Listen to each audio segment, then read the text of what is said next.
Cinquième mystère joyeux, le chemin du recouvrement de Jésus au temple. 12 ans. Est-ce vraiment un âge pour s'échapper, Jésus? Sûrement que Dieu t'a poussé à te mettre en route dans le silence. Marie et Joseph vont devoir faire de même pour te retrouver. Quelle route! 3 jours d'angoisse. Et toi, tu étais là tranquille, enseignant les responsables religieux du temple. Marie, tu ne comprenais pas les excuses de ton fils. Tu décidas simplement de l'accueillir, d'être bousculé. Ce n'est pas la durée du chemin qui importe, mais l'intensité de notre présence sur ce chemin. Parfois, nous pouvons être stoppés un moment ou définitivement par un beau panorama, par une fatigue ou aussi par des rencontres inattendues. Savoir se poser, savoir écouter ce qui se vit autour de nous et en nous fait partie de notre route. Dieu ne se révèle que dans le souffle d'une brise légère. Vers qui allons-nous? Il n'y a pas de chemin pour celui qui court dans tous les sens. Nos routes doivent nous conduire au Christ, et le chemin n'est autre que Jésus lui-même.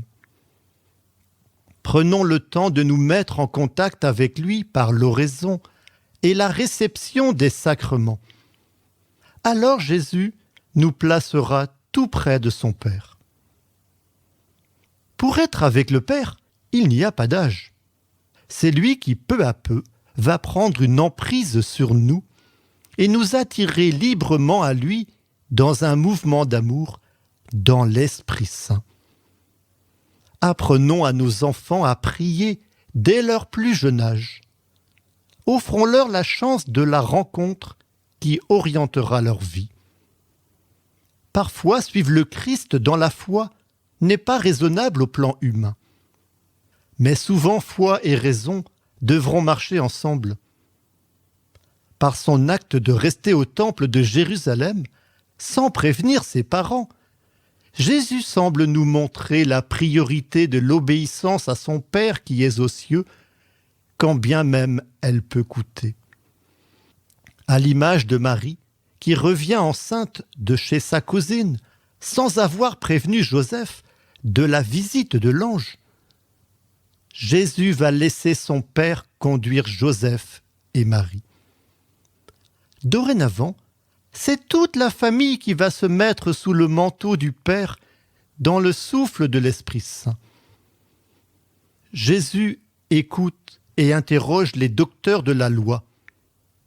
La route, c'est aussi prendre un temps de retraite spirituelle. Se mettre à l'écart du groupe pour se laisser instruire par le Seigneur via tel ou tel prédicateur et par l'adoration du très saint sacrement. C'est vital pour rester enfant de Dieu. Se mettre à l'écart bouscule toujours un peu. À commencer par nous-mêmes. Savoir prendre le temps de la pause n'est pas évident. Nous avons trop souvent d'occupations.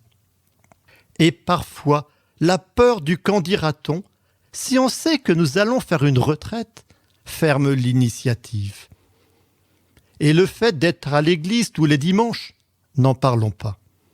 Quant à rester un petit moment après la messe pour un temps d'action de grâce, c'est parfois impossible quand la famille est trop pressée. Dieu ne nous demande pas de passer nos journées à l'église. Il nous demande le contact avec lui du lever au coucher. De simples regards jetés vers lui à longueur de journée, comme ces amants qui, bien occupés dans leur journée, arrivent toujours à s'échanger de nombreux textos toutes les 10 minutes. Sachons dire à Dieu notre amour et notre foi en lui. Plaçons-le au-dessus de nos diverses relations humaines. Alors, comme Jésus et en lui, nous vivrons une union au Père et à chaque instant, nous redescendrons dans notre quotidien, dans le Nazareth que Dieu a choisi pour nous. Et avec la Sainte Famille, nous pouvons dire Je vous salue Marie, pleine de grâce. Le Seigneur est avec vous. Vous êtes bénie entre toutes les femmes, et Jésus, le fruit de vos entrailles, est béni. Sainte Marie, Mère de Dieu, priez pour nous, pauvres pécheurs, maintenant et à l'heure de notre mort. Amen.